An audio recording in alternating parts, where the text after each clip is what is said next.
Darren DeVries left in the middle of the night without even saying goodbye to the players or the coaches in a heartless move. Let's talk about it.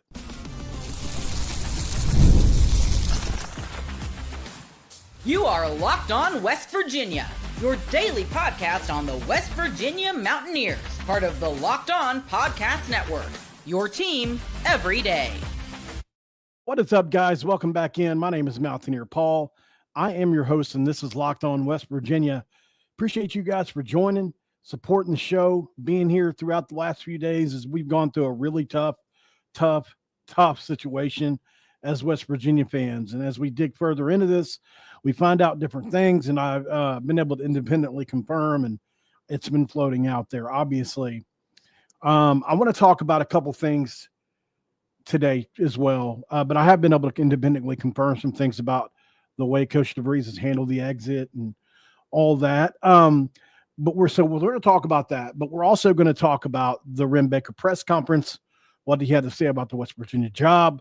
The timeline involves a bunch of different things, a lot of moving parts to this. And I think that as West Virginia fans, we can take solace in a couple of things. Number one, Wren Baker is an elite and that's a capital E athletic director when it comes to hiring basketball coaches specifically, right? So that's number one. Number two, we're going to get over $6 million from Indiana, and that's going to help a lot in hiring and budgeting for the next coach / staff. So I think that's going to be really important. Number three, there's a good nucleus here if we can keep them here players-wise, but even if not, I think there's going to be enough to, especially if we get a certain couple coaches to kind of pick up the mantle, take it up from where DeVries left off. So that's the outline for the show. I just saw something from Eli Holstein that pissed me off right before we came on here, the Pitt quarterback. And I really want to talk about that too. So if we can get to it, we might do it. But let's start where we start. And that's with Coach DeVries. I've been able to independently confirm from players in the locker room, two specifically. I've also been able to confirm, and listen, I reached out to Tucker DeVries. We have texted since he's been at West Virginia on and off. I reached out to some family members in the DeVries family for comment that I know really well. It's not like I don't know these people. I tried to get, an idea from their side. Why would you do this? Darren DeVries left without saying a thing to the players or the coaches, from what I understand. Now, I can't verify the coaches as much as the players, but it's probably a safe bet. And the players needed you, Coach DeVries. This was a time in which they needed you to think of them for just a second. I don't know exactly, and I'm sure Indiana put pressure on, obviously, because we know from Wren Baker's press conference that we weren't able to counter the Indiana offer, and we felt like we were going to be able to do that within reason. Maybe not to the extent that they can, but Wren Baker seems to think that they could have done something about that. So I personally feel like you came in here, you got everybody really excited. You had a lot of support, maybe not as much as you wanted, but it was growing. No coach gets Bob Huggins level support in year one. Nobody's going to do that. You have to grow there. You have to get there. And we were going to get there in damn near year two with you. And those players that were left out of the tournament, Javon Small, who was left off all 3 AP All-American ballots in an absolute sham job. Javon Small, not even a third-team All-American? Are you kidding me? Come on. And because you're being courted by this university that, exactly like we were told from Wren Baker, was since 2000, West Virginia has been to 11 Sweet 16s, 2 Final Fours, right? That's a lot more than Indiana. And so this narrative that they're such a better program, they're a richer program. Yes, that doesn't always mean better. Richer, not always better. And think what you want about the West Virginia program. It can't compete financially with the likes of the Indiana in basketball. That's true. Absolutely true. But I'll say this. We can compete in fan support. We can compete in the way we support the university. We can compete in that Coliseum. We can compete in a lot of other ways, and we're going to hire a coach that appreciates this job and doesn't leave his players in the middle of the night and his coaches. So I just think this was completely classless. Could have been done differently. Don't tell me you can't take 5 minutes out to even Zoom call or to anything. Indiana must have been so paranoid that West Virginia would counter their offer. They must have given him some kind of ultimatum. But for me, there's no excuse. You talk about this character you have, and for you not to be able to say, hold on, guys, I need to at least address my players. Most coaches address their players. Like, what person doesn't address their players? I just can't believe it, man. It's truly shocking to me that he wasn't able to do that. And he was in Bloomington quicker than a hiccup. I mean, he was there. He was here and then he was gone. It was Iowa and then it was Indiana. All of a sudden, just like that, and boom, the job was his. So I'm frustrated with this. I'm frustrated with the process. There's a lot of people that think that the contact goes back further than just this past week. And maybe that Iowa stuff was thrown out as a smokescreen to divert away from the Indiana stuff. It does make a lot of sense, but here's the thing. There's a lot of people that there's no evidence, right? Like, there is small pieces here and there. You can take a clip from the press conference. You can take some things that have been said here and there. But I want to set a couple things straight here. I was more plugged into this situation than most of the local media because I got to be close friends with the family of Darren DeVries. Just the truth. Dusty DeVries, I'll say it now, is a close friend of mine. And probably not anymore, but that's whatever. And he and I talked a lot on a weekly basis. And obviously that's Tucker's uncle and somebody that spoke with him all the time. And everything he told me, I kept in great confidence. And I held in great confidence. And I never said anything about it because that information was good information, obviously. Tucker DeVries absolutely had surgery. He absolutely had shoulder issues. He absolutely still has shoulder issues. The narrative that he was faking an injury is not true. I got the call the day he had his surgery. They were worried he was not going to be the same again. Like, there are serious issues there. So that's just a fact. Now, could he have played with what was going on? I think yes. I think there is a world where Tucker could have played, but here's the thing.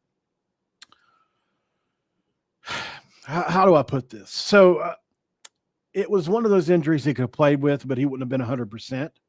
And they weren't going to do that. Why would you do that, right? So they were waiting because the NCAA, we had Goodman and other people saying the NCAA was going to vote on an extra year of eligibility. And this is what I was told. If Tucker's class was going to get an extra year of eligibility, he was going to play. But they weren't going to risk it with the situation as it were. This wasn't some elaborate plan to get him to Indiana, though. That's just too much of a stretch. Do I think it became Indiana at some point? Yes. Do I think that it goes back to the Bahamas? No, I don't. And nobody can really prove that. They're just trying to connect too many of the dots. That's just my opinion. I was plugged into the other side of that the entire way. I had Tucker on this show. We gave him a lot of money, NIL money. Coos was a part of that to come on. And so there's some friendships forged out of that. I didn't talk to Tucker a lot, just maybe a handful of times, but I did speak to other people. I had Jared DeVries on this show, who is obviously the Iowa all-time sack leader, Detroit Lions, Ring of Fame, and Darren DeVries' other big brother. So, I was plugged in over there, and I do know that Tucker has issues. I'm not going to go into any further because he has an NBA future, and I know there are a lot of people that are upset with his family, but there's no reason for me to pour on to extra here. There's no reason for extra.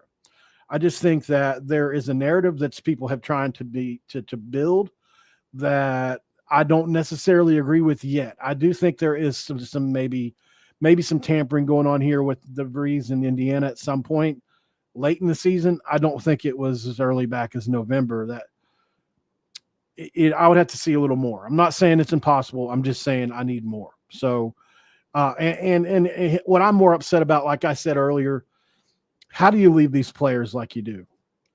They gave so much this season. They played, Javon Small almost played 40 minutes a game. He didn't deserve it. This team didn't deserve it.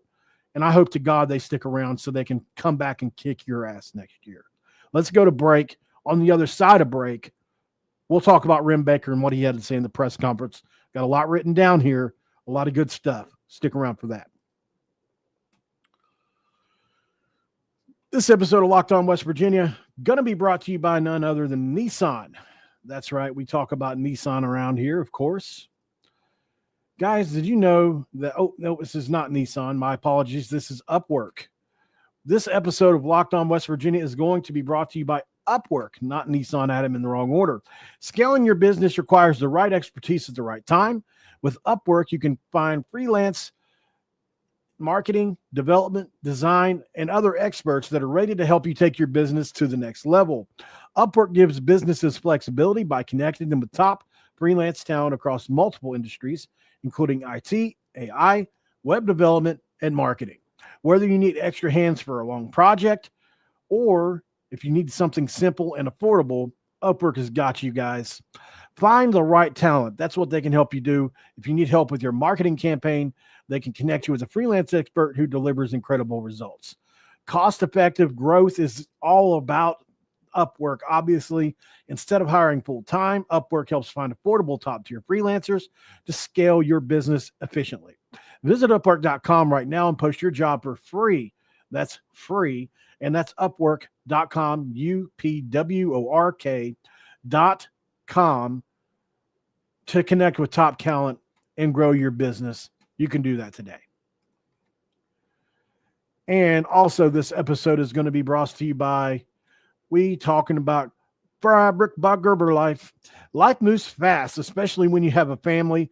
One day you're watching your kids take their first steps, and before you know it, they're off to college. That's why securing their future is so very important. Fabric by Gerber Life makes it simple to get life insurance, and that's term life insurance that fits your family's needs.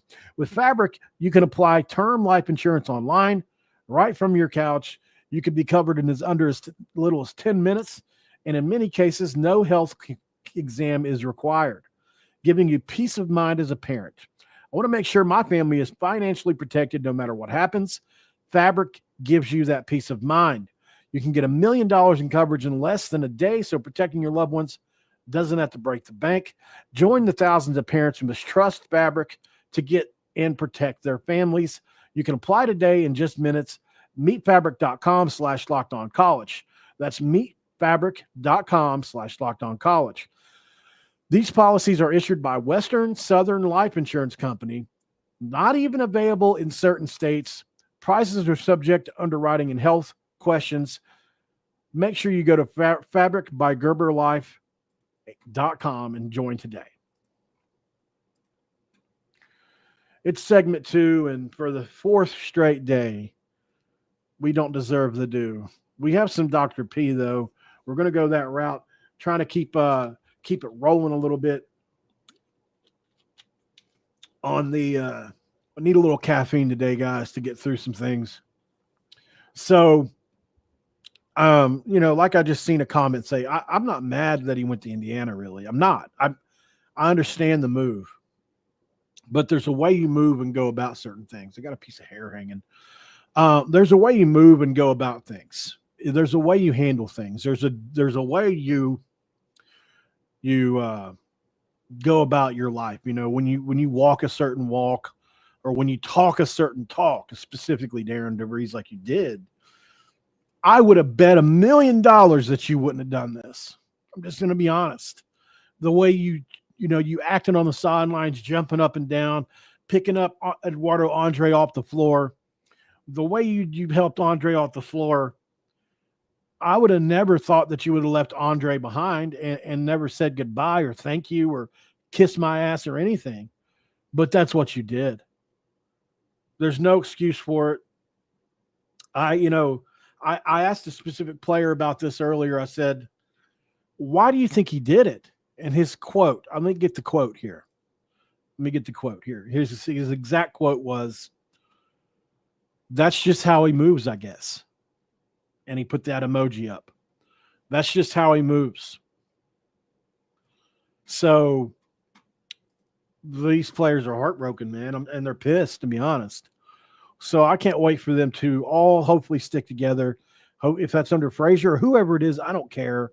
I want this team to succeed, and I believe that they can. Rittenbaker had a press conference today, guys, to address these issues, obviously, and man, he said a lot. I think that he dropped some hints about the timeline. I think he dropped some hints about our financial situation. I think he dropped some hints about a lot of things, and we're going to get into those things, and I've got it written down here. So one of the first things I have written down here is he wants a coach that has proven success, a proven successful coach, which is exactly what he did last year. He believes that there's not really an issue with the process, that Darren DeVries could be a one-off for all we know, that, not every day a job as good as Indiana is going to come calling, and I'm not saying it's not a good job. So, yeah, I do think that he's going to continue with what he's done with the proven successful coaching route rather than probably a Chester Frazier. I think that knocks him out, but not guaranteed. Depends on donors and a lot of different factors. He does think that, and I got to give Mike Osti credit. He told us in the chat today that this was before I'm in a group chat with some people, and he said you can guarantee and book it that Rittenbaker is going to say that you can be competitive fast here, and he did say that in his press conference. He said you can be competitive instantly in salary and resources. So I thought that was funny. He began yesterday, so he has a head start on picking somebody. Unfortunately, Will Wade not going to be that guy. If you guys didn't see earlier, he's already confirmed before he even plays his game at McNeese that he's going to be going to NC State. So that's a blow because I felt like he would have been, although I don't know what kind of fit he would have been. He probably the best coach out there overall because he even comes with his own bankroll from what I'm told. He said it's going to be a lot of the same candidates, guys. So Mark Byington, Nico Medved. We already know about Ben McCollum, which I don't know how much of a candidate he was. Maybe John Beeline is the name you might hear again. I don't know. I'm not saying I realize he's old, but I mean, it could be a stopgap kind of guy if he doesn't like any of the other candidates. I haven't heard Beeline's name thrown out there. People have thrown Huggins out there. I highly doubt that's going to happen. He really danced around that earlier when he was asked about Huggins. He talked about this being a great job and a place for a coach to put down roots. I think that's what he's going to be looking for. He also said that Coach DeVries only spoke to Indiana, nobody else. So all the Iowa stuff was pure rumor and speculation.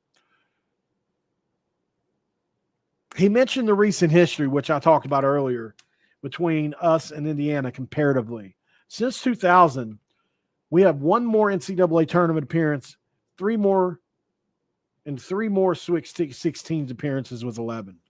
So not bad, right? For a program that's supposed to be so much worse than Indiana's.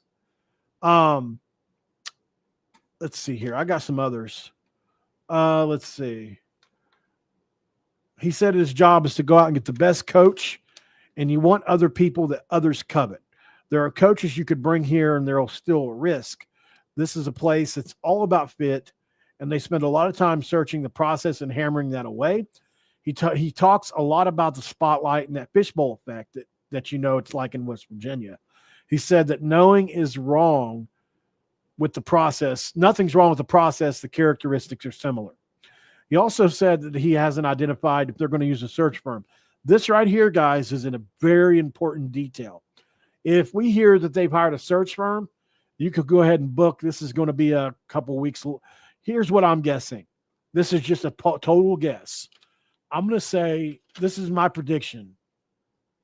I think he's going for Ben McCollum. That's what I think. And if he can nail him down in secret before Drake plays Friday, then I think that's the route we're going to go, and you'll see no search firm. That's my prediction. If we hire a search firm, I'm not saying McCollum still can't be hired out of that, but I think it'll be less likely. That's my opinion. You don't need a search firm to tell you that Ben McCollum is overall the best candidate out there for us.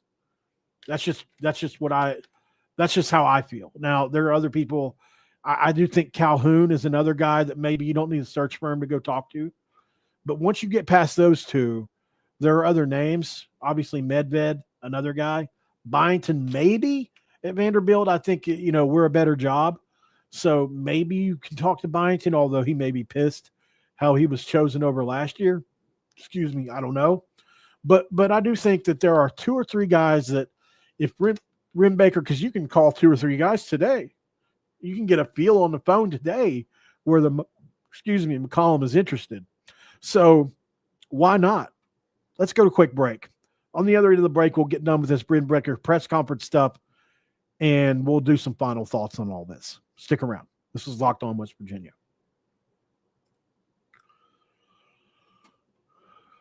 And this episode of Locked On West Virginia also going to be brought to you by Monarch Money.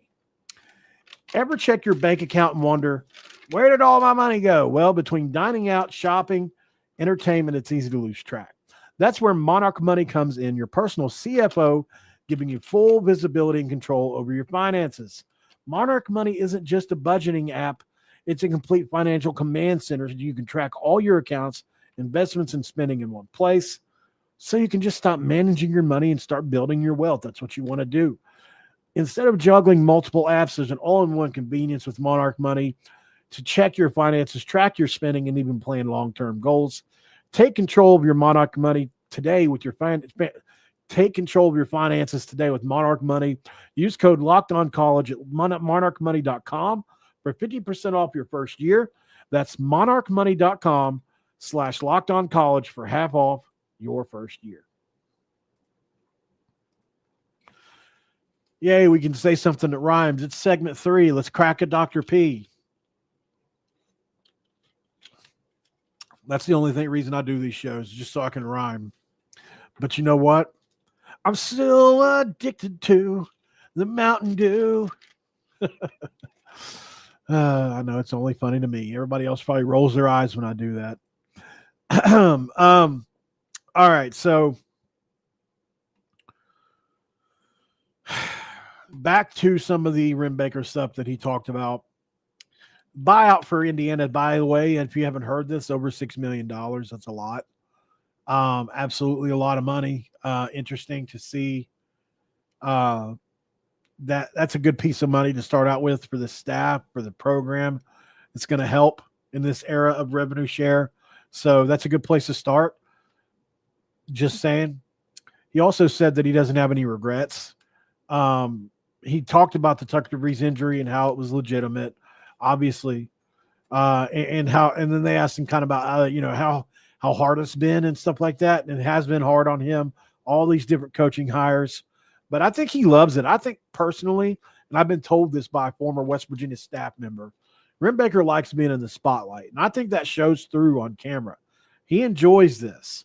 And he knocks one after the other of these out of the park. He only grows and grows and grows in legend. So I think that's pretty cool. He said he's going to meet with the coaches, and he said he doesn't think they need to identify an interim coach, but make sure academics are going well. He thinks they can execute the search really quickly. So that's interesting right there. I thought, well, that's how you know, right? That's how you know. One other thing he said, your job is to listen to all the stakeholders, but your job is to balance those opinions. Ultimately, he knows who pays the price for his decision, which is him, and he has to make the hire that is best. So you try to weigh all of that out. He also said that President Michael Benson has been awesome and engaged, even though he hasn't been finishing up his work there. He played college basketball and also loves it. He was aware of the efforts to retain DeVries. So, like I said, guys, I think this is a search.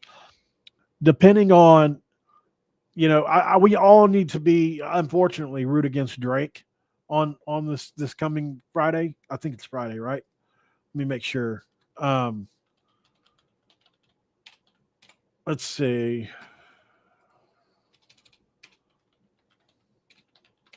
Well, it's not really. I think it's Friday though, isn't it?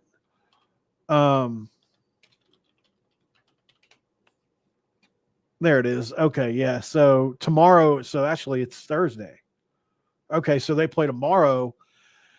at 7:35. Much like we saw the Darren DeVries hire go quickly, I think you could see one like in this situation go just as quickly. So keep your eye on it, guys. I think this is going to be interesting. I think it can be done in a few days, but it could also go a little longer than a week. We will see. Overall, I'm still really upset with Coach DeVries. I don't like how he handled that situation. I don't think that those players deserved it at all. And good luck to him in Indiana. I don't know what he was doing there, but I appreciate you guys for joining in this live edition of Locked On West Virginia. I will talk to you guys later. I'm sure there'll be some more to talk about here later. I want to do some football videos too. So just keep your eyes peeled. And if we hear anything on a coach or anything like that, make sure you're tuned in here every day just to check in, because it's going to happen pretty quick, I think. Don't forget that subscribe button if you're new around here. Definitely like the video before you leave, please. Just move your finger, your thumb, clicker a couple inches and hit like, and share the video out, guys. And I'll see you on the next one. Thanks for making Locked On West Virginia your first listen. Locked On College Basketball with Andy Patton and Isaac Shade is where it's at. Check them out too, guys. They do a great work over at Locked On College Basketball. And I'll see you then, guys. All right, y'all. This episode's over, and I'm out of here.